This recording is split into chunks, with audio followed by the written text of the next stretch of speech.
Decode exam में आप सभी का स्वागत है। आज की क्लास में हम लोग डिस्कस करेंगे क्विक रिवीजन सीरीज और क्विक रिवीजन सीरीज में हम लोग डिस्कस करेंगे आधुनिक भारत।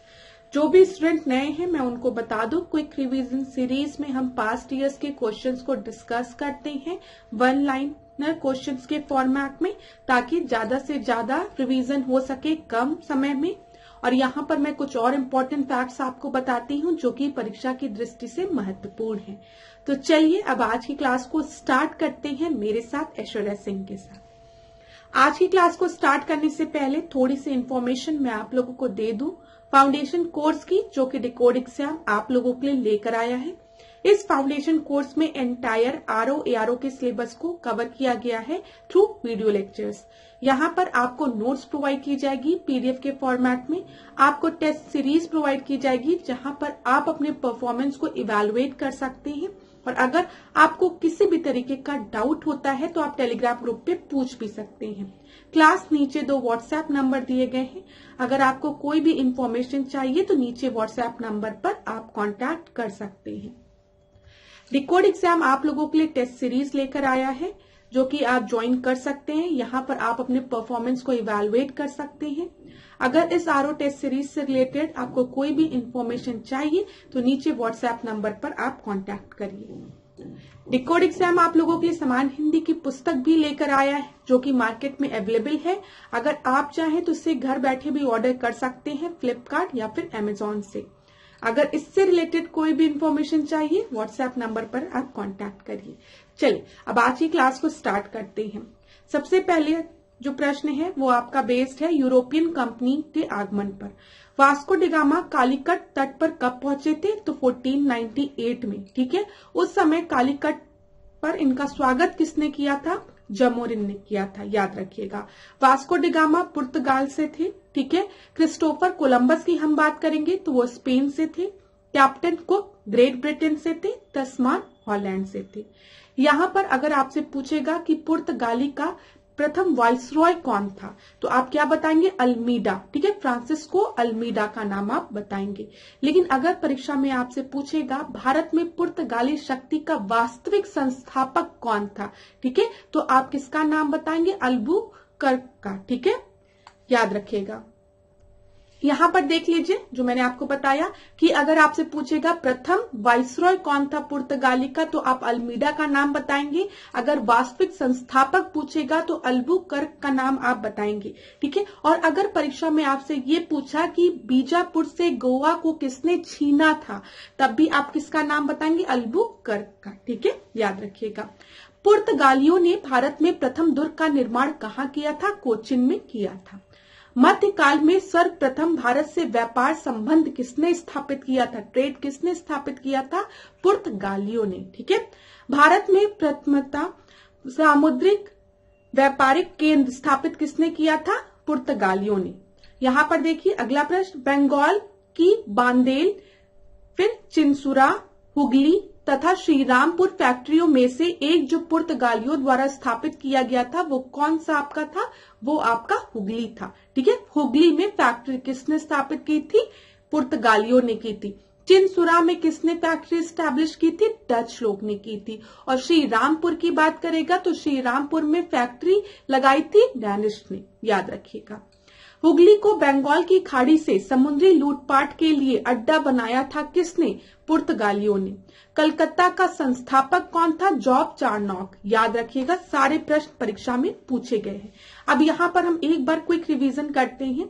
हो सकता है ये जो स्लाइड है वो आपको क्लियर ना दिख रही हो, थोड़ी सी ब्लर दिख रही हो, लेकिन जो पॉइंट्स मैं बता रही हूँ उस पर ध्यान दीजिएगा। भारत में पुर्तगाली तो 17 मई 1498, अभी हमने डिस्कस किया है 17 मई 1498 को Vasco da Gama Calicut Kerala Malabar region है ये पहुंचे। ठीक है, और 1499 में वो वापस भी चले जाते हैं। और उस समय उनका स्वागत कौन करता है? जैमोरिन करता है, याद रखिएगा। 1500 की अगर हम बात करें तो यहाँ पर जो दूसरे पुर्तगाली जो भारत में आए थे उनका नाम है कैब्रल, याद रखिएगा। अल्वरेज कैब्रल, तो अगर आप कैब्रल भी याद रखेंगे तब भी आपको याद रहेगा। 1502 में जो वास्को डी गामा थे वो वापस भारत आते हैं और कोचिन में पहली पुर्तगाली फैक्ट्री की फैक्ट्री स्थापित करते हैं। अभी हमने देखा प्रश्न में पूछा था ना कि पुर्तगालियों की पहली फैक्ट्री कहाँ स्थापित हुई थी? कोचिन में, याद रखिएगा। प्रथम फैक्ट्री कोचिन में 1503 ईस्वी में, मतलब 1502 और 1503, कहीं पर आपको 2 लिखा रहेगा, कहीं पे 3, तो ये याद रखिएगा 1502 में वास्को डी गामा भारत वापस आते हैं और 1503 में ये कोचिन में पहली प्रथम फैक्ट्री स्टैब्लिश करते हैं। पुर्तगालियों की दूसरी जो फैक्ट्री है वो कुन्नूर में स्टैब्लिश होती है, ठीक है, ये चीज याद रखिएगा 1505 में। प्रथम पुर्तगाली गवर्नर, जिनका की नाम मैंने आपको बताया अल्मीडा, याद रखिएगा, इन्होंने एक नीति दी थी जिसको कि हम कहते हैं जल नीति, ठीक है, शांत जल नीति, ब्लू वाटर पॉलिसी। तो परीक्षा में अगर आपसे पूछे ब्लू वाटर पॉलिसी किस पुर्तगाली वाइसरॉय द्वारा लाई गई थी, तो आप बताएंगे अल्मीडा, और अल्मीडा जो थे वो प्रथम पुर्तगाली वाइसरॉय भी थे। दोनों चीज याद रखिएगा। भारत में प्रिंटिंग प्रेस लाने का श्रेय पुर्तगालियों को जाता है, ये आपको पता है। पुर्तगाली ने ही सर्वप्रथम तंबाकू की खेती से भारतवासियों को अवगत कराया था। 1661 में पुर्तगालियों ने मुंबई शहर दहेज में अंग्रेजों को दे दिया था, याद रखिएगा। भारत में सर्वप्रथम आने वाले पुर्तगाली थे और सबसे अंत में जाने वाले भी पुर्तगाली थे। 1961 में गोवा के अधिग्रहण के पश्चात वो वापस चले गए। तो ये सारे पॉइंट्स आप याद रखिएगा जो कि मैंने आपको बताया है, ठीक है। अब मैं फिर से रिवीजन नहीं करा रही हूं। चलो अब यहां पर देख लो, लंदन में ब्रिटिश ईस्ट इंडियन कंपनी के गठन के समय भारत में बादशाह कौन था? तो मुगल बादशाह थे। कौन? अकबर। वह मुगल सम्राट जिसके शासनकाल में इंग्लिश ईस्ट इंडियन कंपनी ने भारत में सर्वप्रथम कारखाना स्थापित किया था, वो कौन था? जहांगीर था। भारत में 1613 में अंग्रेजों ने अपनी पहली फैक्ट्री कहां स्थापित की थी? याद रखिएगा, सूरत में की थी, ठीक है। वह अंग्रेज अधिकारी जिसने पुर्तगालियों को स्वावलंबी के स्थान पर हराया था, वो कौन था? वो थॉमस बेस्ट थे। ये प्रश्न पूछा जा सकता है, ध्यान रखिएगा। यूरोपीय व्यापारिक कंपनियों में से सूरत में सर्वप्रथम अपना कारखाना किसने स्थापित किया था? अंग्रेजों ने किया था, ठीक है। तो अंग्रेजों ने अपना पहली फैक्ट्री कहां पर लगाई थी? 1613 में सूरत में लगाई थी। अगर पुर्तगाली का पूछेगा तो आप कोचिन याद रखिएगा, ठीक है, और वो 1503 था। यूरोपीय व्यापारिक कंपनियों में से सूरत में सर्वप्रथम अपना कारखाना अंग्रेजों ने लगाया था। ब्रिटिश ईस्ट इंडियन कंपनी ने मुंबई लिया था किससे? अभी हमने देखा कि पुर्तगालियों ने मुंबई को दहेज में दिया था, किसको? अंग्रेज को। ईस्ट इंडियन कंपनी का गवर्नर जिसे औरंगजेब द्वारा भारत से निष्कासित किया गया था, उनका क्या नाम था? Sir John child. ऐसे याद कर सकते हो, चाइल्ड था इसीलिए अंग्रेज ने भगा दिया। प्रथम कर्नाटक युद्ध का तत्कालीन कारण क्या था? अंग्रेजों द्वारा फ्रांसीसी जहाजों का अधिग्रहण, ये इसका तत्कालीन कारण था।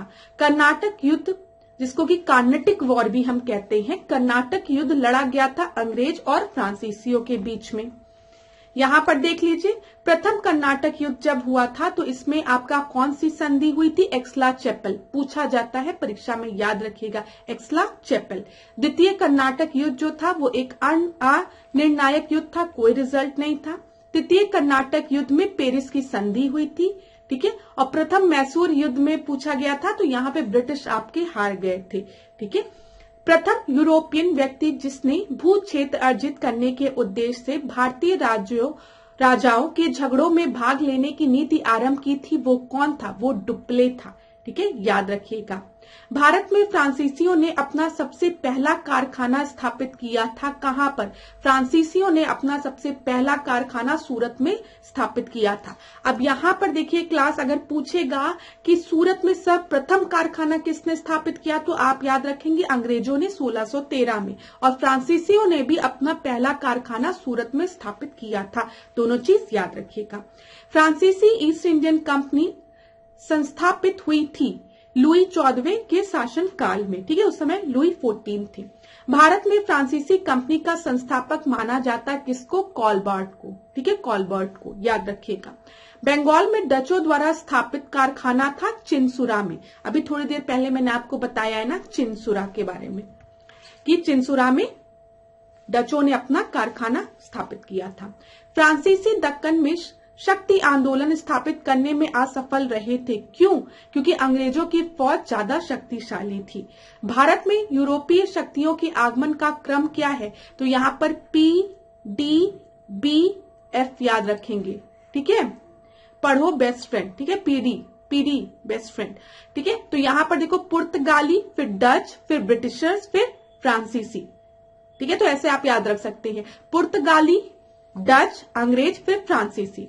अब यहां पर देखो पौंडीचेरी पे कौन था? फ्रेंच। गोवा पुर्तगाली, ठीक है, पुर्तगाली, ठीक है। ट्रांकेबार की अगर हम बात करेंगे तो यहां पर डेनिस, ठीक है। इतनी चीजें क्लियर हो गई होगी। अगला देखते हैं, यूरोपियों में से स्वतंत्रता पूर्व भारत में व्यापारियों के रूप में सबसे अंत में आए थे कौन? सबसे अंत में आपके फ्रांसीसी आए थे। यूरोपियों में स्वतंत्रता पूर्व भारत में व्यापारी के रूप में सबसे अंत में कौन आए थे?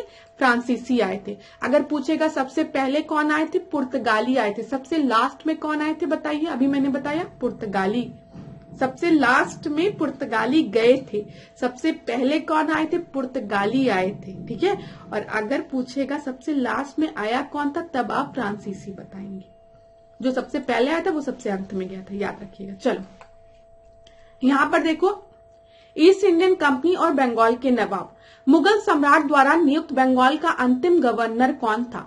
मुर्शिद कुली खान था, ठीक है।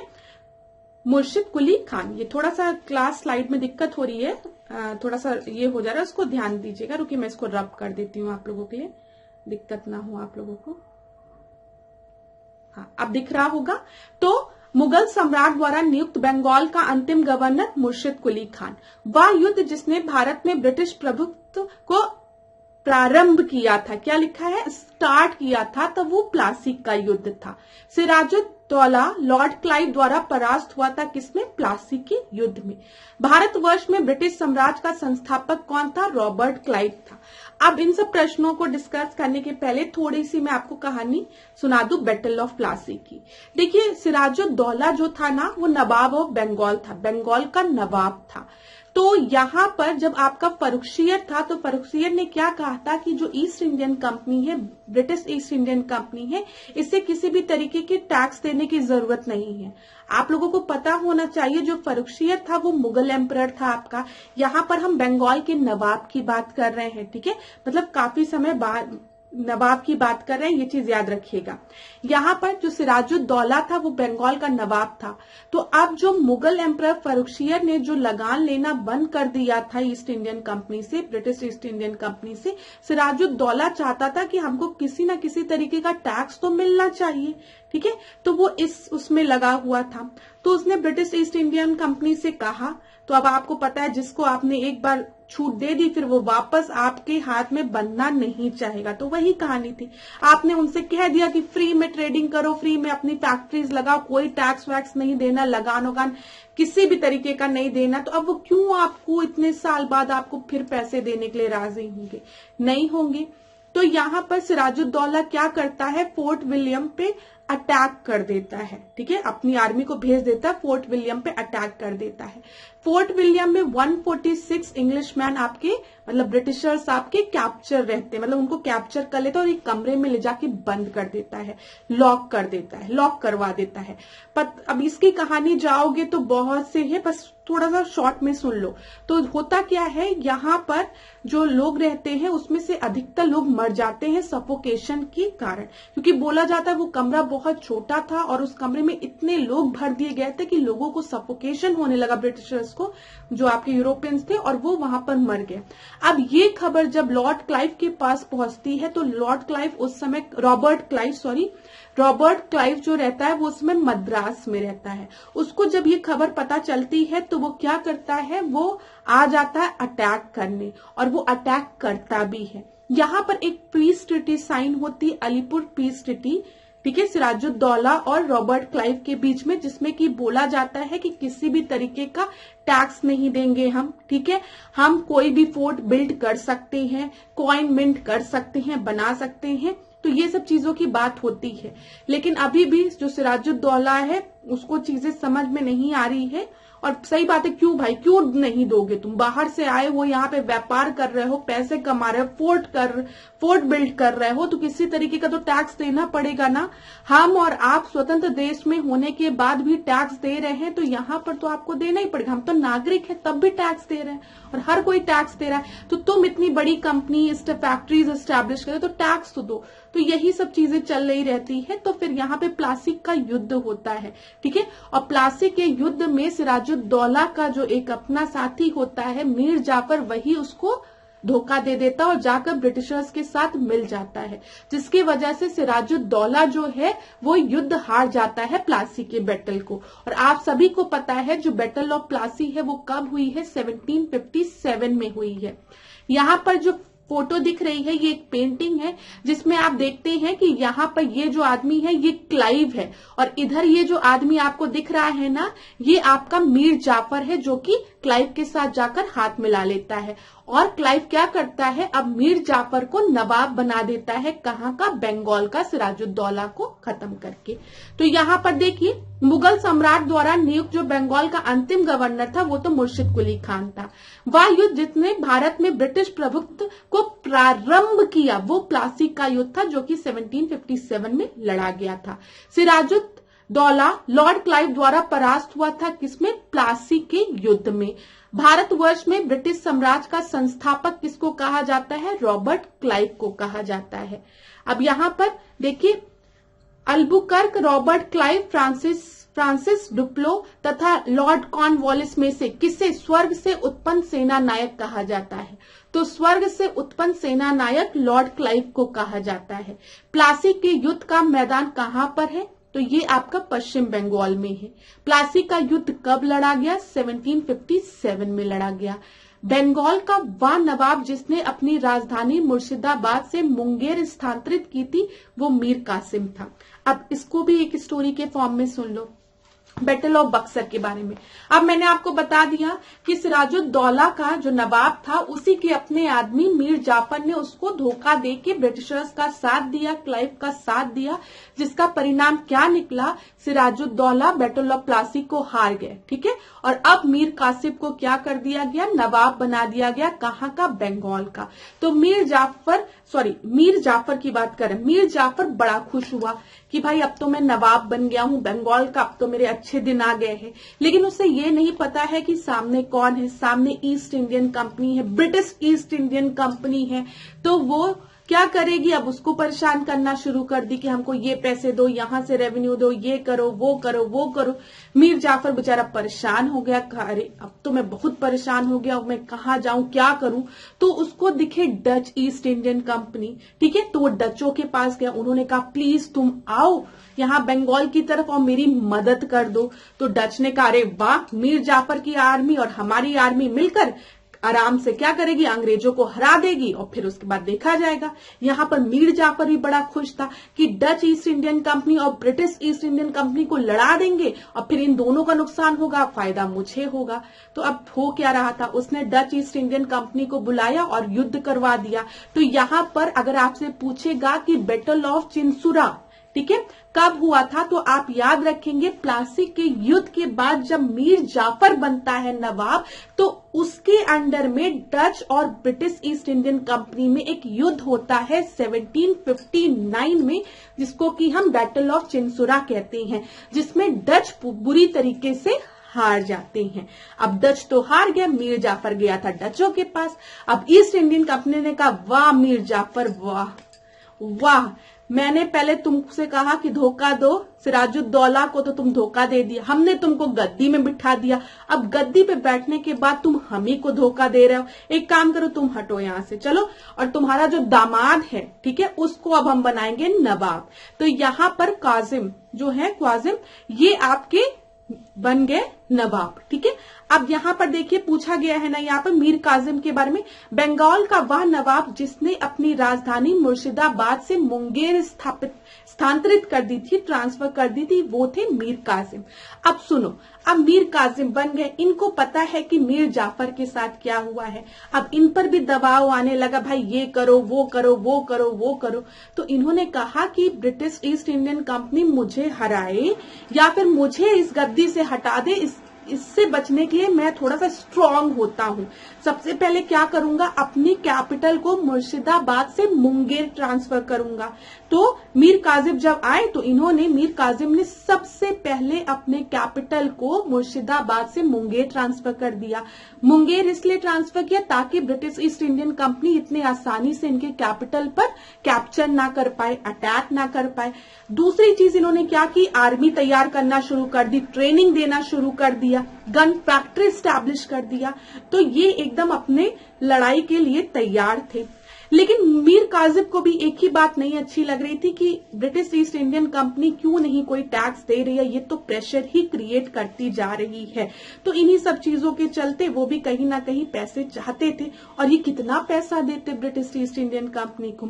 तो ये क्या किए, इन्होंने कहा कि चलो मदद मांग लेते हैं। तो अब किससे मदद मांगेंगे, तो अवध में बैठे हुए हैं अवध के नवाब, उनका नाम है सिराजुद्दीन। ठीक है, और आपके मुगल एम्परर बैठे हुए शाह आलम द्वितीय। तो ये इन दोनों से गए, भाई ये गए अवध के नवाब के पास, सिराजुद्दीन के पास, कि हमारी थोड़ी मदद कर दो, मिलके ब्रिटिश ईस्ट इंडियन कंपनी का खात्मा कर देते हैं। तो सिराजुद्दीन ने कहा, अरे वाह, तुम्हारी आर्मी मेरी आर्मी, अरे इतने ज्यादा लोग हो जाएंगे, अभी ब्रिटिश ईस्ट इंडियन कंपनी को खदेड़ देते हैं, भगा देते हैं। तो जब ये दोनों मिले तो यहाँ पे मुगल एम्परर बोले शाह आलम द्वितीय की रुको रुको मैं भी आता हूँ। ये तीनों त्रिगुट बन गया, मतलब 3 का गुट बन गया। अब ये लोग सोचे अब लड़ेंगे हम लोग किससे, ब्रिटिश ईस्ट इंडियन कंपनी से। तो तैयार थे, लेकिन यहाँ पर ब्रिटिश ईस्ट इंडियन कंपनी का जो कमांडर था वो था हेक्टर मुनरो। याद रखिएगा, हेक्टर मुनरो ने नेतृत्व किया था। तो हेक्टर मुनरो ने नेतृत्व किया ब्रिटिश ईस्ट इंडियन कंपनी को, और ये लोग युद्ध हार गए। ठीक है, अब जब ये लोग युद्ध हारे तो आपके जो मीर कासिम थे वो भाग गए। तो बचे आपके सिराजुद्दीन और शाह आलम द्वितीय। अब क्लाइव जो था थोड़े दिन के लिए चला गया था अपने देश वापस। ठीक है, वहां से बहुत सम्मान किया गया क्लाइव का, वाह क्लाइव तुम तो प्लासी का युद्ध लड़के आए हो, वेल डन। ठीक है, उसके बाद वो जब भारत आया तो उसको पता चला कि यहाँ पर ऐसा ऐसा हुआ है, तो अब ट्रिटी साइन करता है क्लाइव, जिसको कि हम कहते हैं इलाहाबाद की ट्रिटी। ठीक है, इलाहाबाद की ट्रिटी वो साइन करता है सिराजुद्दीन के साथ और शाह आलम के साथ। याद रखिएगा किसके बीच में साइन होती है, क्लाइव और इनके बीच में साइन होती है। यहाँ पर शाह आलम द्वितीय से, जो कि मुगल एम्परर से, वो दीवानी राइट ले लेता है 3 जगह की। कहाँ की, बंगाल की, उड़ीसा की और बिहार की। अब दीवानी राइट मिल गई, मतलब रेवेन्यू कलेक्शन किसके पास आ गया, ब्रिटिश ईस्ट इंडियन कंपनी के पास आ गया। अब यही सोचने वाली बात है, ये लोग चाह रहे थे कि ब्रिटिश ईस्ट इंडियन कंपनी इन्हें टैक्स किसी भी तरीके से दे, भाई कुछ पैसा दो। और ब्रिटिश ईस्ट इंडियन कंपनी ने बैटल ऑफ बक्सर में जीतने के बाद क्या किया, पूरा रेवेन्यू ही अपने हाथों में ले लिया। तो परीक्षा में जब पूछता है कि ब्रिटिश साम्राज्य का वास्तविक, मतलब अगर हम बोले कि किस युद्ध के बाद इनका कंट्रोल आ गया है, तो जब इनको दीवानी राइट मिल जाती है, रेवेन्यू कलेक्शन मिल जाता है बंगाल, उड़ीसा और बिहार का, जो कि उस समय के बहुत बड़े प्रोविंस हुआ करते थे। ठीक है, इसीलिए इसको निर्णायक युद्ध बोला जाता है, बैटल ऑफ बक्सर को याद रखिएगा, जो कि 1764 में लड़ा गया था। प्लासी के युद्ध ने प्रारंभ किया था और बैटल ऑफ बक्सर को निर्णायक युद्ध बोला गया। यहाँ पे जो 3 लोग थे आपके ढेर हो गए थे, मीर कासिम, ठीक है, सिराजुद्दीन और शाह आलम द्वितीय। चलो अब प्रश्नों के माध्यम से देखेंगे तो समझ में आएगा। प्लासी का युद्ध मैदान स्थित है पश्चिम बंगाल में, ये तो हमने डिस्कस कर लिया। देखिए, बंगाल का वह नवाब जिसने अपनी राजधानी मुर्शिदाबाद से मुंगेर स्थानांतरित की, मीर कासिम, याद रहेगा अब आपको। ठीक है, सबसे अधिक निर्णायक युद्ध, देखिए ये निर्णायक युद्ध जिसने अंग्रेजों के भारत में प्रभुत्व को स्थापित किया था, वो कौन सा युद्ध था, बक्सर का युद्ध था, जो कि 1764 में लड़ा गया था। बक्सर के युद्ध के समय दिल्ली का शासक था कौन, दिल्ली का शासक था शाह आलम द्वितीय। आपको पता है, मैंने अभी आपको बताया, मुगल एम्परर शाह आलम द्वितीय। बक्सर की लड़ाई के समय बंगाल का नवाब कौन था, बंगाल का नवाब आपका मीर जाफर था। यहाँ पर ये याद रखिएगा, ये जो है ना क्लास, ये बक्सर के युद्ध के बाद यहाँ पर जब मीर कासिम ने युद्ध किया तो वो भाग गया, उसके बाद फिर किसको बना दिया गया, मीर जाफर को बना दिया गया था। इंग्लैंड के ईस्ट इंडियन कंपनी की भारत में प्रथम निर्णायक सैन्य सफलता मानी जाती है किसको, बक्सर के युद्ध को। ईस्ट इंडियन कंपनी को दीवानी प्रदान की थी किसने, शाह आलम द्वितीय ने, जो कि मैंने आपको बताया। 1765 में ईस्ट इंडियन कंपनी को बंगाल की दीवानी प्रदान की थी किसने, मुगल सम्राट शाह आलम द्वितीय ने। वह गवर्नर जिसके कार्यकाल में ईस्ट इंडियन कंपनी को शाह आलम द्वारा बंगाल, बिहार, उड़ीसा में दीवानी अधिकार दिया गया, वो कौन थे, वो लॉर्ड क्लाइव थे। ठीक है, ये चीज याद रखिएगा। बैटल ऑफ बक्सर का नेतृत्व किसने किया था, कमांडर कौन था, हेक्टर मुनरो। यहाँ पे ये चीज याद रखिएगा आप, ठीक है, अगर कमांडर पूछेगा। और अगर आपसे ये पूछेगा कि किसके मतलब ट्रीटी ऑफ इलाहाबाद किसने साइन की है, तो लॉर्ड क्लाइव ने। दोनों चीज आपको याद रखनी है। सम्राट शाह आलम द्वितीय ने ईस्ट इंडियन कंपनी को बंगाल, बिहार और उड़ीसा की दीवानी कब प्रदान की थी, 12 अगस्त 1765 में, बक्सर के युद्ध के बाद। इलाहाबाद की संधि के बाद रॉबर्ट क्लाइव ने मुर्शिदाबाद का उप दीवान नियुक्त किया था किसे, मोहम्मद रजा खान को। याद रखिएगा ये भी।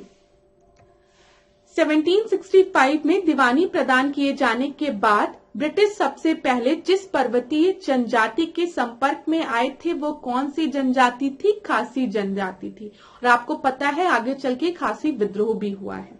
18वें शतक में भारत में लड़े गए युद्धों का सही कालानुक्रम बताइए। यहाँ पर अंबर युद्ध दिया है, फिर प्लासी युद्ध दिया है। ठीक है, आपको पता है 1757 में प्लासी युद्ध हुआ है। वांडी वॉश की बात करेंगे, ये आपका 1760 में, 1760 में हुआ है। किसके किसके बीच में, ब्रिटिश ईस्ट इंडियन कंपनी के बीच में और फ्रेंच के बीच में। ठीक है, फ्रांसीसियों के बीच में। ब्रिटिश ईस्ट इंडियन कंपनी को कौन आपका कमांड कर रहा था, कौन यहाँ पे हेड था, तो यहाँ पे आयर कूट थे, याद रखिएगा। ठीक है, आयर कूट थे। और यहाँ पर अगर हम बात करेंगे फ्रेंच को कौन थे, तो यहाँ पर आपके लाली थे। बक्सर का युद्ध 1764 में। ठीक है, वांडी वॉश के युद्ध में ब्रिटिश ने फ्रेंच को हराया था, जो कि 1760 में हुआ था। यहाँ पर देखिए बक्सर का युद्ध किसके किसके बीच में हुआ है, मीर कासिम के विरुद्ध ईस्ट इंडियन कंपनी। वांडी वॉश का युद्ध फ्रांसीसी के विरुद्ध ईस्ट इंडियन कंपनी। ठीक है, चिलियावाला का युद्ध डलहौजी के विरुद्ध सिख और खुर्दा का युद्ध निजाम विरुद्ध मराठे। तो ये याद रखिएगा, इंपॉर्टेंट है, परीक्षा में पूछा गया है और फिर पूरी संभावना है कि पूछ ले। भारत में अंग्रेजों का सर्वाधिक विरोध किसने किया था, मराठों ने किया था, याद रखिएगा। अब हम देखते हैं क्षेत्रीय राज पंजाब एवं मैसूर। रणजीत सिंह के राज्य में सम्मिलित था श्रीनगर। रणजीत सिंह संबंधित थे सुकरचकिया मिसल से। महाराजा रणजीत सिंह के राज्य की राजधानी थी लाहौर। रणजीत सिंह ने सुप्रसिद्ध कोहिनूर हीरा प्राप्त किया था शाह शुजा से। ईश्वर की इच्छा थी कि मैं सब धर्मों को एक निगाह से देखूं, इसलिए उसने दूसरी आंख की रोशनी ले ली। यह कथन किसका था, यह कथन महाराजा रणजीत सिंह का था। तो ये प्रश्न आपके परीक्षा में पूछे गए हैं। रणजीत सिंह के उत्तराधिकारी कौन थे, खडक सिंह। सिख राज का अंतिम राजा कौन था, दलीप सिंह। पंजाब के पूर्व महाराजा दलीप सिंह के विषय में 23 अक्टूबर 1893 को उनका निधन पेरिस में हुआ। नासिक में उनकी अंत्येष्टि हुई। उन्होंने कभी भी सिख धर्म नहीं छोड़ा था, वह कभी भी रूस नहीं गए थे, में से सही कथन है। तो यहाँ पर इतना आपका दिया गया है, इसमें से सही कथन पूछा गया था। तो याद रखिएगा 23 अक्टूबर 1893 को उनका निधन पेरिस में हुआ था, यह कथन आपका सही है। पंजाब के विलय के पश्चात पंजाब पर शासन करने के लिए 3 की परिषद के सदस्य थे। तो यहाँ पे कौन कौन सदस्य थे, सर हेनरी लॉरेंस अध्यक्ष थे, जॉन लॉरेंस, ठीक है, चार्ल्स ग्रेविल, मानसेल। याद रखिएगा, परीक्षा में पूछा जा सकता है। प्रथम आंग्ला मैसूर युद्ध में विजयी कौन हुए थे, हैदर अली हुए थे। और ये युद्ध कब हुआ था, 1766 से 1769 तक। ब्रिटिश जनरल जिसने हैदर अली को पोर्टो नोवा के युद्ध में हराया था वो कौन थे? सर आयर कूट थे। ठीक है, याद रखिएगा। टीपू सुल्तान ने अपनी राजधानी बनाई थी श्रीरंगपट्टनम में। वह भारतीय शासक जिसने विदेशों में आधुनिक पद्धति से दूतावास स्थापित किया था वो कौन था? वो टीपू सुल्तान थे। टीपू सुल्तान ने ब्रिटिश सेना को 1780 में हराया था। कहां पे? पोलीलूर में। अंग्रेजों ने श्रीरंगपट्टनम की संधि की थी किसके बीच हुई थी? टीपू सुल्तान के साथ हुई थी। टीपू सुल्तान अंग्रेजों के साथ युद्ध में कब मारे गए थे? 1799 में, याद रखिएगा। अब क्लास यहां पर देख लीजिए, इस तरीके के प्रश्न परीक्षा में कई बार पूछे जाते हैं, तो ध्यान से रिवाइज करिएगा। प्रथम आंग्ला मैसूर युद्ध आपको पता है, यहां पर कौन विजयी रहा था? आपके मैसूर राज रहा था, और उसको लीड कौन कर रहे थे? आपके हैदर अली उस समय थे। ठीक है, तो हैदर अली विजेता हुए थे। द्वितीय आंग्ला मैसूर युद्ध अनिर्णायक युद्ध था। तृतीय आंग्ला मैसूर युद्ध की अगर हम बात करेंगे तो इसमें टीपू सुल्तान पराजित हुए थे और अपना भूभाग अंग्रेजों को दिया था इन्होंने। फोर्थ एंग्लो मैसूर युद्ध की बात करेंगे तो इसमें भी टीपू सुल्तान पराजित हुए थे और युद्ध में इनका निधन भी हो जाता है, ये चीज याद रखिएगा। लेकिन अगर आप ये चीज देखेंगे कि टीपू सुल्तान ने ब्रिटिश सेना को 1780 में कहां पे हराया था, तो वो पोलीलूर था। ठीक है, ये चीज आप याद रखिएगा। ये और प्रथम आंग्ला मैसूर युद्ध को किसने प्रिसाइड किया था? इनके पिताजी ने, हैदर अली ने, और हैदर अली आपके विजेता थे। ठीक है, उन्होंने अंग्रेजों को हरा दिया था। चलिए यहां पर हम देखते हैं ब्रिटिश शासन का भारतीय अर्थव्यवस्था पर प्रभाव। शब्द इंपीरियल प्रेफरेंस का प्रयोग किया जाता है किसमें? भारत में ब्रिटिश आयातों पर दी गई विशेष रियायतों के लिए। ठीक है, ये चीज याद रखिएगा। अच्छा, यहां पर देखिए मैं आपको बता दूं कि जब मीर कासिम था ना, तो उस समय आपको पता है कि किसी भी तरीके का टैक्स ईस्ट इंडियन कंपनी नहीं देती थी। तो मीर कासिम को ये तो पता था कि अगर मैं ब्रिटिश ईस्ट इंडियन कंपनी से टैक्स देने को बोलूंगा तो वो टैक्स नहीं देंगी। ठीक है, जो हाल मीर जाफर का हुआ है या सिराजुद्दौला का, ज्यादा पोपो करूंगा तो मार के मुझे ही भगा देंगे, उसको ये बात पहले पता थी। बाद में भले वो अपनी आर्मी बिल्ड करने लगा, फैक्ट्री स्टैब्लिश करने लगा, तो उसको लगता अब मैं पावरफुल हो गया हूं और अगर नवाब भी मेरा साथ दे दे तो हम इनको हरा सकते हैं, खदेड़ सकते हैं, जो कि नहीं हुआ। लेकिन यहां पर याद रखिएगा मीर कासिम ने क्या किया था, वहां पर जो लोग थे, जो उसके लोकल लोग थे, उनके भी टैक्स 0 कर दिया था। उसको ये लग रहा था कि अगर मैं उनसे भी टैक्स नहीं लूंगा तो मार्केट में इनको कॉम्पिटिट करने के लिए इनको मतलब क्या कर सकते, इनको मतलब ब्रिटिश ईस्ट इंडियन कंपनी के जो प्रोडक्ट हैं और जो यहाँ के प्रोडक्ट हैं, इनको कंपटीशन देने के लिए सबका टैक्स 0 कर दो, फिर तो इनको नुकसान होगा ही, और जब इनको नुकसान होगा तो ये ऑटोमेटिकली चले जाएंगे। भले उसका ये जो सोचना था वो कामयाब नहीं हो पाया। ठीक है, चलो बहुत डिटेल में नहीं जाते हैं क्योंकि परीक्षा में नहीं पूछेगा इतना। जो पूछेगा, जो मेन पॉइंट्स है, अभी प्रीलिम्स दे रहे हो तो प्रीलिम्स के अकॉर्डिंग जो मेन पॉइंट्स है वो याद रखना। स्टोरी मैंने इसलिए सुना दी थी क्योंकि अगर स्टोरी के फॉर्म में आप लोगों को सुना दो ना और स्टोरी थोड़ी सी समझ हमें आ जाए तो फिर वो कभी नहीं भूलती है। नहीं तो स्टूडेंट्स कंफ्यूज हो जाते हैं, मीर कासिम था कि मीर जाफर था कि सिराजुद्दौला था। तो याद रखना, प्लासी के युद्ध में सिराजुद्दौला था, उसको धोखा किसने दिया? मीर जाफर ने दिया। मीर जाफर को गद्दी में बिठाया, फिर मीर जाफर को मार के भगाया गया। ठीक है, जब उसने डच से मदद मांगी और चिंसुरा का युद्ध हुआ, उसके बाद मीर जाफर की जगह आपका मीर कासिम नवाब बना और इसके समय में बैटल ऑफ बक्सर हुआ 1764 में। फिर जब आपका मीर कासिम हटा तो कुछ समय के लिए मीर जाफर फिर नवाब बना था, ये भी चीज याद रखना। ठीक है, चलो ब्रिटिश शासन के दौरान भारत में उद्योगों का कोई स्वतंत्र विकास नहीं हुआ। इसका कारण था भारी उद्योगों का अभाव। ठीक है, स्तंभरारी बंदोबस्त लागू किया था किसने? लॉर्ड कॉर्नवालिस ने। ठीक है, स्थायी बंदोबस्त किसके द्वारा लाया गया था बताइए? लॉर्ड कॉर्नवालिस के प्रशासन में स्थायी बंदोबस्त किया गया था किसके लिए? जमींदारों के लिए। लॉर्ड कॉर्नवालिस द्वारा स्थायी बंदोबस्त लागू कब किया गया था? 1793 में। तो यहां पर देख लीजिए किसके द्वारा लागू किया गया था, कब लागू किया था, किसके लिए लागू किया था, सब पूछ लिया। डैश में बंगाल और बिहार में भूमि पर किराएदारों के अधिकारों को बंगाल किराएदारी अधिनियम द्वारा दिया गया था कब? 1885 में। सर थॉमस मुनरो जिस भू राजस्व बंदोबस्त से संबंधित थे वो रैयतवाड़ी बंदोबस्त था। याद रखिएगा सर थॉमस मुनरो का नाम। अंग्रेजों ने रैयतवाड़ी बंदोबस्त लागू किया था कहाँ? मद्रास प्रेसिडेंसी में और मुंबई प्रेसिडेंसी में, बंबई प्रेसिडेंसी में। अंग्रेजों ने रैयतवाड़ी व्यवस्था सर्वप्रथम कहाँ आरंभ की थी? मद्रास प्रेसिडेंसी में। ब्रिटिश व्यवस्था में रैयतवाड़ी भू राजस्व संग्रह प्रचलित था कहाँ पर? आपका मद्रास प्रेसिडेंसी आपको पता है, तो दक्षिण भारत में। वही चीज कान ऐसे पकड़ो, बात एक ही है। ठीक है, एक ही प्रश्न को अलग अलग तरीके से पूछ रहा है। बाल गंगाधर तिलक, ठीक है, आरसी दत्त, एमजी राणे और सर सैयद अहमद खान में से दादा भाई नौरोजी के उत्सारण सिद्धांत में विश्वास नहीं करते थे कौन? रेन थ्योरी पे कौन नहीं विश्वास करता था? Sir Syed Ahmad Khan. Poverty and un British rule in India किसके द्वारा लिखी गई है? किसकी पुस्तक है? दादा भाई नौरोजी के, ग्रैंड ओल्ड मैन की। दादा भाई नौरोजी की भारतीय राष्ट्रीय आंदोलन को सर्वाधिक प्रभावी देन थी। उन्होंने इस बात को अभिव्यक्त किया था कि ब्रिटेन भारत का आर्थिक शोषण कर रहा है। भारत में ब्रिटिश आर्थिक नीति घिनौनी है, यह विचार व्यक्त किया था किसने? कार्ल मार्क्स ने। ठीक है, 1857 की क्रांति देखते हैं। अंग्रेजी भारत सेना में चर्बी वाली कारतूसों से चलने वाली एनफील्ड रॉयल्स को शामिल किया गया था कब?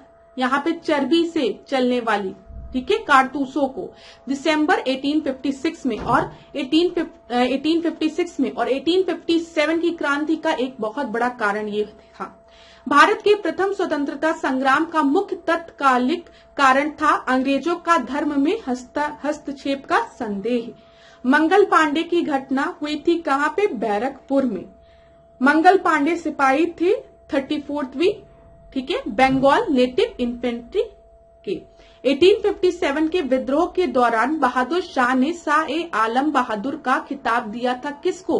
बख्त खां को। याद रखिएगा, 1857 की क्रांति का मुख्य कारण था ब्रिटिश साम्राज्य की नीति। क्रांति का सर्वप्रथम प्रारंभ कहां से हुआ था? मेरठ से हुआ था। स्वतंत्रता 1857 के स्वतंत्रता संग्राम से संबंधित पहली घटना थी सैनिकों का दिल्ली के लाल किले पर पहुंचना। 1857 के स्वाधीनता संग्राम का प्रतीक था कमल और रोटी। 1857 के संग्राम के झांसी, मेरठ, दिल्ली तथा कानपुर केंद्रों में से सबसे पहले अंग्रेजों ने पुनः अधिकृत किया था किसे? दिल्ली को। 1857 के स्वाधीनता संघर्ष की वीरांगना महारानी लक्ष्मीबाई की जन्मस्थली थी वाराणसी। 1857 के बरेली विद्रोह का नेता थे खान बहादुर। महारानी लक्ष्मीबाई की समाधि कहां पर है? ग्वालियर में है। रानी लक्ष्मीबाई को अंतिम युद्ध में सामना करना पड़ा था यूरोज का। याद रखिएगा, 1857 का विद्रोह लखनऊ में जिसके नेतृत्व में आगे बढ़ा था वो कौन थी? वो बेगम हजरत महल थी। ठीक है, याद रखिएगा, बेगम ऑफ अवध। वह महिला जिन्होंने अवध में 1857 की क्रांति का नेतृत्व किया था वो थी बेगम हजरत महल। इलाहाबाद में 1857 के संग्राम का नेता कौन थे? मौलवी लियाकत अली। याद रखिएगा क्लास, सारे प्रश्न इंपॉर्टेंट है। 1857 के संघर्ष में भाग लेने वाले सिपाहियों की सर्वाधिक संख्या कहां से थी? अवध से थी। नाना साहेब का कमांडर इन चीफ कौन थे? तात्या तोपे थे। ठीक है, अजीमुल्ला खान सलाहकार थे नाना साहेब के।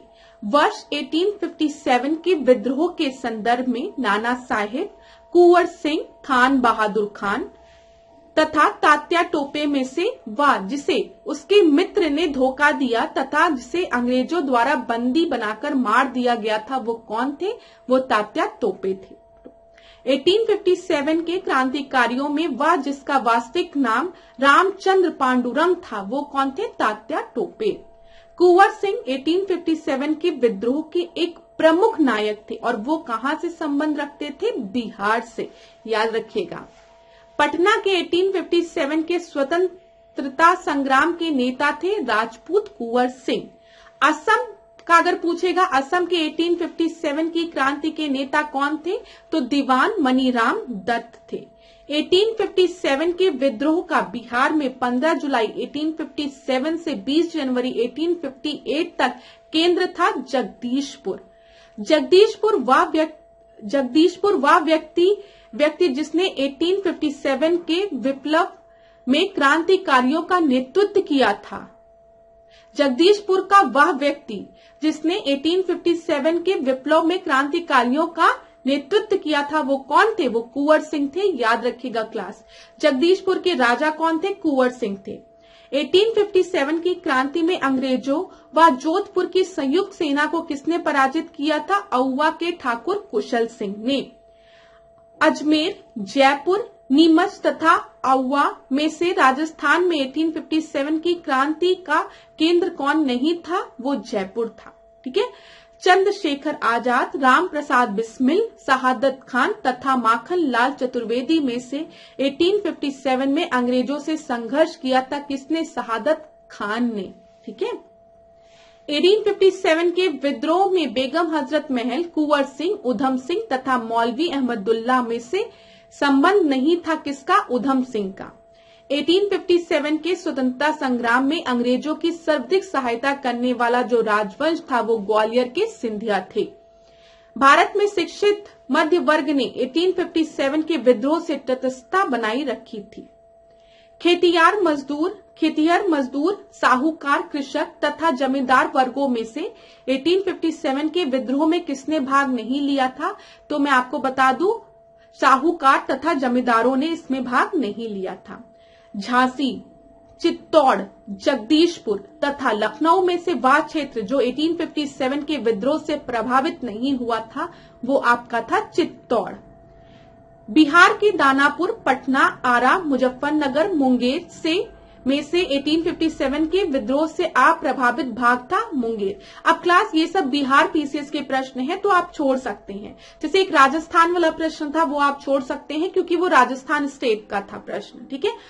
ये लेकिन कुंवर सिंह वाला प्रश्न आप याद रखेंगे, जगदीशपुर आप याद रखेंगे। ठीक है। वो आपके भी परीक्षा में पूछा गया है इसलिए मैंने बता दिया। अब यहाँ पर देख लीजिए, बख्त खान दिल्ली, मौलवी अहमदुल्लाह अवध, कुंवर सिंह आरा। ठीक है। फिर इधर देख लीजिए यहाँ पर आपका नाना साहेब कानपुर, झांसी रानी लक्ष्मीबाई, लखनऊ बेगम हजरत महल, कानपुर अजीमुल्लाह खान, फैजाबाद मौलवी अहमद शाह। 1857 के विद्रोह के समय भारत का गवर्नर जनरल कौन था? लॉर्ड कैनिंग था। याद रखिएगा। 1857 के समय बैरकपुर में ब्रिटिश कमांडिंग ऑफिसर कौन थे? जॉन बेनेट हेरसे थे। ठीक है। 1857 में इलाहाबाद को आपातकालीन मुख्यालय किसने बनाया था? लॉर्ड कैनिंग ने बनाया था।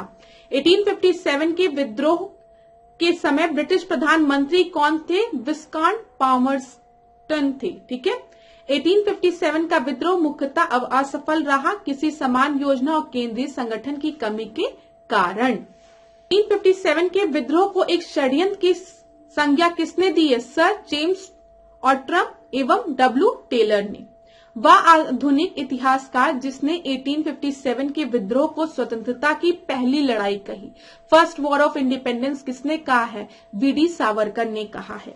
भारतीय स्वाधीनता आंदोलन का सरकारी इतिहास कौन थे? एसएन सेन थे। याद रखिएगा, परीक्षा में पूछे गए ये सब प्रश्न हैं। भारतीय भाषा में 1857 के विप्लव के कारणों पर लिखने वाला प्रथम भारतीय कौन थे? सैयद अहमद खान थे। तथाकथित प्रथम राष्ट्रीय स्वतंत्रता संग्राम ना प्रथम था, ना राष्ट्रीय था, ना ही स्वतंत्रता संग्राम था। यह कथन किसके द्वारा दिया गया है? आरसी मजुमदार द्वारा दिया गया है। 1857 की क्रांति के बारे में सही अवधारणा है, इसने भारत में ईस्ट इंडियन कंपनी की शासन प्रणाली को मृतप्राय बना दिया था। यहाँ पर हम लोग जल्दी से रिवाइज कर लेते हैं। 1857 के विद्रोह के प्रमुख केंद्र व प्रमुख विद्रोही नेता। हो सकता है क्लास ये स्लाइड आपको क्लियरली विजिबल ना हो, लेकिन जो पॉइंट्स मैं बता रही हूँ उसको ध्यान से सुनिएगा। क्विक रिवीजन है ये। ठीक है। जो अभी तक पढ़ा है उसको जल्दी से रिवाइज कराते हैं।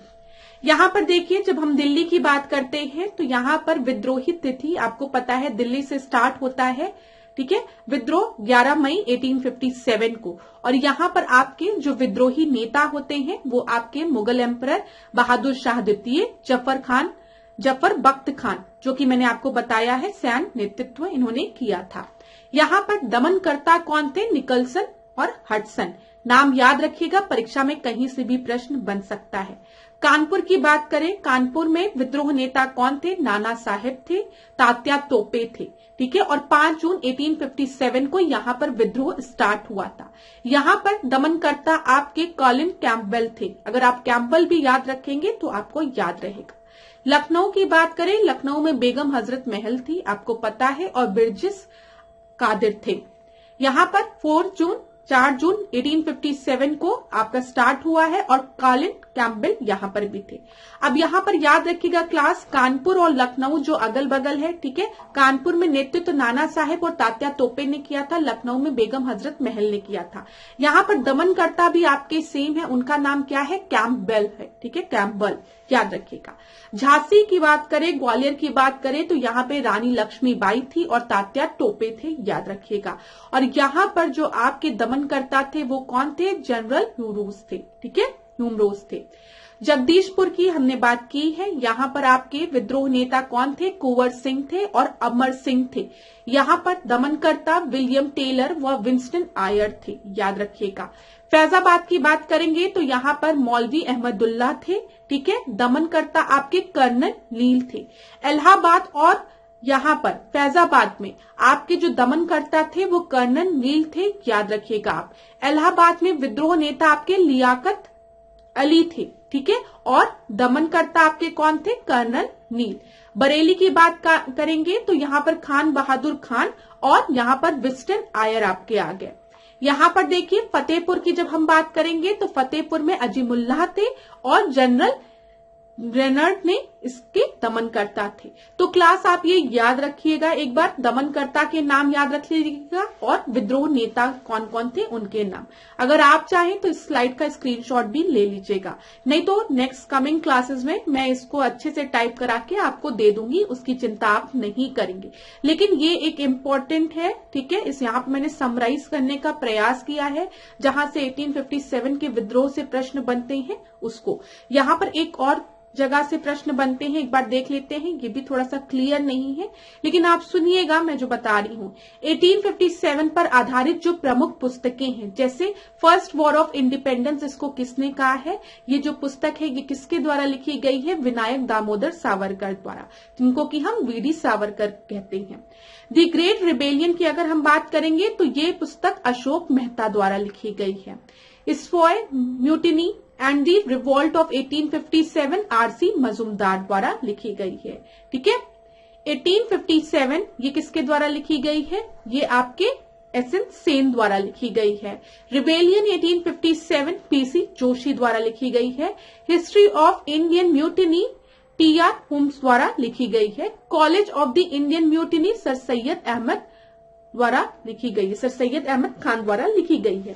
ये प्रमुख पुस्तकें हैं जो कि 1857 पे आधारित हैं। यहाँ से भी प्रश्न बने हैं और पूरी संभावना है कि आपके परीक्षा में भी प्रश्न बन जाए, तो इसको भी एक जगह नोट डाउन कर लीजिए, स्क्रीनशॉट ले लीजिए।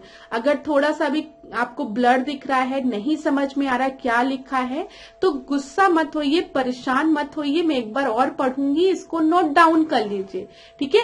मैंने इसको इसलिए इंक्लूड कर दिया क्योंकि मुझे बहुत अच्छा लगा जब मैं आप लोगों की क्लास बना रही थी और मुझे लगा मुझे आपको ये पॉइंट्स बता देने चाहिए, आपके लिए बेनिफिशियल होगा, तभी मैंने इसको इंक्लूड कर लिया तुरंत। चलो, फर्स्ट वॉर ऑफ इंडिपेंडेंस की बात करेंगे, VD Savarkar. The great rebellion की बात करेंगे, Ashok Mehta. Sepoy mutiny and the revolt of 1857 RC Majumdar, ठीक है। 1857 SN Sen. Rebellion 1857 PC Joshi. History of Indian mutiny TR Holmes. फिर college of the Indian mutiny sir Syed Ahmad Khan, याद रखिएगा। चलिए, अब क्लास यहाँ पर एक चीज और रिवाइज कराऊंगी, सुन लीजिए। यहाँ पर मैंने आपको बताया था स्थायी बंदोबस्त की बात करेंगे, जमींदारी बंदोबस्त की बात करेंगे, तो यहाँ पर लॉर्ड कॉर्नवालिस का नाम आप लोग याद रखेंगे, ठीक है। रैयतवाड़ी में किसका नाम याद रखना है बताओ? थॉमस मुनरो का नाम याद रखना है। महलवाड़ी सिस्टम की बात पूछेगा तो आप विलियम बेंटिक का नाम याद रखेंगे। लॉर्ड कॉर्नवालिस और स्थायी बंदोबस्त, जमींदार बंदोबस्त जिसे हम कहते हैं, ये बंगाल, बिहार, उड़ीसा, उत्तर प्रदेश, बनारस और उत्तरी कर्नाटक रीजन में आपके लागू किया गया था। थॉमस मुनरो का जो रैयतवाड़ी सिस्टम है, मैंने आपको बताया था मद्रास पे सबसे पहले लागू किया गया था। ये आपके मुंबई में और असम रीजन में भी लगाया गया था। विलियम बेंटिक का 1833 में जो महालवाड़ी सिस्टम आया था, ये उत्तर प्रदेश, मध्य प्रांत और पंजाब में। यहाँ पे ईयर याद रखिएगा, 1793 में लॉर्ड कॉर्नवालिस ने परमानेंट सेटलमेंट सिस्टम दिया था, ठीक है, स्थायी बंदोबस्त। 1820 में थॉमस मुनरो ने रैयतवाड़ी। 1833 में महालवाड़ी सिस्टम किसने दिया था? सर विलियम बेंटिक ने दिया था। इतनी चीजें क्लियर हो गई होगी। अब यहाँ पर देखिए, यहाँ पर भूमि अधिग्रहण सदैव के लिए जमींदारों को दे दिया गया था। इसी वजह से यहाँ पर क्या सिस्टम बोला, जमींदारी सिस्टम बोला जाता है स्थायी बंदोबस्त को, जहाँ पर पूरी तरीके से जमींदारों के पास पावर थी, ठीक है। रैयतवाड़ी की बात करेंगे तो यहाँ पर ब्रिटिश सरकार को राजस्व देने की जिम्मेदारी जो थी वो किसान की थी, रैयत की थी, ठीक है। यहाँ पर भूमि का मालिक कौन था? किसान था, याद रखिएगा। यहाँ पर कौन थे? जमींदार थे। भूमि, अब जब हम महालवाड़ी की बात करेंगे तो भूमि पर गांव का अधिकार था और हर महाल मतलब एक गांव रेवेन्यू कलेक्ट करके देता था। ब्रिटिश सरकार को राजस्व देने की जिम्मेदारी समस्त गांवों के मुखिया की होती थी, एक पूरे महाल की होती थी, जिसको कि हम कहते हैं पूरे गांव में रेवेन्यू कलेक्ट करने की जिम्मेदारी मुखिया की होती थी और वो रेवेन्यू कलेक्ट करके ब्रिटिशर्स को देता था। पहले में याद रखेंगे जमींदार को दिया गया था, दूसरे में भूमि का मालिक आपका किसानी होता था। ब्रिटिश सरकार को राजस्व देने की जिम्मेदारी भी किसकी रहती थी? किसान की ही रहती थी। और आखिरी वाले में, बेंटिक वाले में, महालवाड़ी में पूरे गांव के मुखिया की, ठीक है। यहाँ देखिए, ब्रिटिश सरकार को राजस्व देने की जिम्मेदारी मैंने आपको बता दिया, ये चीज क्लियर हो गया, ठीक है। और क्या बताना है? समस्त अंग्रेजी भारत का 19% समस्त वो छोड़ दो, बस जो ये 2-3 पॉइंट्स बताए हैं बस आप याद रखिएगा। जब भी परमानेंट सेटलमेंट की बात आएगी तो 1793 लॉर्ड कॉर्नवालिस, ठीक है। रैयतवाड़ी में आप थॉमस मुनरो का नाम याद रखेंगे 1820 और महालवाड़ी सिस्टम में 1833 लॉर्ड विलियम बेंटिक का नाम आप याद रखेंगे। चलिए क्लास, तो आज के सेशन को अब हम यहीं पे एंड करेंगे। नेक्स्ट क्लास में हम मिलेंगे क्विक रिवीजन सीरीज में, ठीक है। आधुनिक भारत का मैक्सिमम पोर्शन हमने कवर कर लिया है। बहुत से टॉपिक्स तो ऐसे हैं जो मैंने आपको दोबारा रिवाइज भी कराया है, ठीक है, क्लास में। तो अगर आपको ये क्लास अच्छी लग रही हो तो वीडियो को लाइक करिए, शेयर करिए। हाँ, आप में से किसी स्टूडेंट ने कमेंट किया था कि मैम विद्रोह जो हुए थे, किसान विद्रोह और जो आपकी जनजाति विद्रोह को कवर करिए, उसको भी हम कमिंग क्लास में कवर कर लेंगे, उसकी चिंता आप मत करिएगा। मैंने आपका कमेंट पढ़ा था, ठीक है। हम लोग उसको क्विक रिवीजन सीरीज में जरूर कवर करेंगे, क्योंकि वो एक ऐसा टॉपिक है जिसमें स्टूडेंट्स थोड़ा सा परेशान होते हैं। तो एक ट्रिक कुछ मिलेगी तो आपको मैं बता दूंगी, ताकि आपको याद रहे कि किस ईयर में कौन सा विद्रोह हुआ था। प्रश्न वहां से ऐसे ही बनते हैं कि कौन सा विद्रोह किस ईयर में हुआ था और इस विद्रोह का नेतृत्व किसने किया था। इसी तरीके के प्रश्न बनते हैं, बहुत डीप में प्रश्न नहीं बनते हैं, लेकिन उस टॉपिक को भी हम कवर करेंगे। और किसी भी सब्जेक्ट में कोई टॉपिक आपको कवर करवाना है तो आप मुझे कमेंट बॉक्स में बता सकते हैं। पॉलिटी की बात आप लोग कर रहे हैं तो पॉलिटी भी अभी कमिंग क्लासेस में कवर कर लिया जाएगा।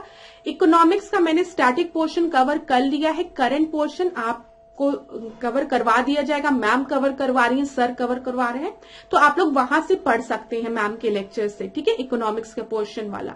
और अगर किसी भी चीज में आपको डाउट होता है तो आप कमेंट बॉक्स में बताइए, लेकिन पढ़ाई करते रहिए, ठीक है, रोज पढ़िए। अब आपका पेपर पास आ रहा है, बहुत नजदीक आ रहा है, तो एक भी दिन आपको वेस्ट नहीं करने हैं, रोज पढ़ाई करनी। और जब तक परीक्षा में अपीयर मत हो जाइए ना, बैठ मत जाइए, तब तक अपने आप से ये कहने की भूल मत करिएगा कि अगली साल तैयारी करेंगे, ठीक है। इस साल तैयारी नहीं हो पाई, अगली साल करेंगे। एक चीज हमेशा याद रखिएगा, प्रीलिम्स अगर आपका पॉइंट नंबर से भी क्लियर होता है ना, तो मतलब आप मेंस में पियर हो रहे हैं। तो सबसे पहले अपना टारगेट बनाइए, पहले हर्डल को पार करने का। बहुत से अच्छे बच्चे होते हैं जो कि बहुत अच्छा आंसर लिखते हैं, लेकिन वो प्रीलिम्स में ही छट जाते हैं। तो ये भूल मत करिएगा। और मन में अगर ये बात आ रही है अब कि अगले साल देंगे आरओ एआरओ की परीक्षा, तो ये भी गलती मत करिए। अपने मन से कहिए कि अभी भी समय है, अगर मैं करंट पढ़ लूं और चीजों को जल्दी जल्दी रिवाइज कर लूं, पास्ट ईयर्स के पेपर्स लगा लूं, मॉक टेस्ट लगा लूं, तो मेरा प्रीलिम्स क्वालिफाई हो जाएगा। ठीक है, तो इसी विश्वास के साथ पढ़ते रहिए, एक भी दिन वेस्ट मत करिए, अपने पे विश्वास बनाए रखिए और ईश्वर पे विश्वास बनाए रखिए, सफलता जरूर मिलेगी, कर्म आपको करना है। तो धन्यवाद क्लास, आज इसी के साथ क्लास को खत्म करते हैं। ठीक है, कल फिर मिलेंगे आपसे और इसी तरीके से मेरे साथ ऐश्वर्या सिंह के साथ डिकोड एग्जाम के साथ बने रहिए। आपका दिन मंगलमय हो, खूब पढ़िए, खूब आगे बढ़िए। धन्यवाद।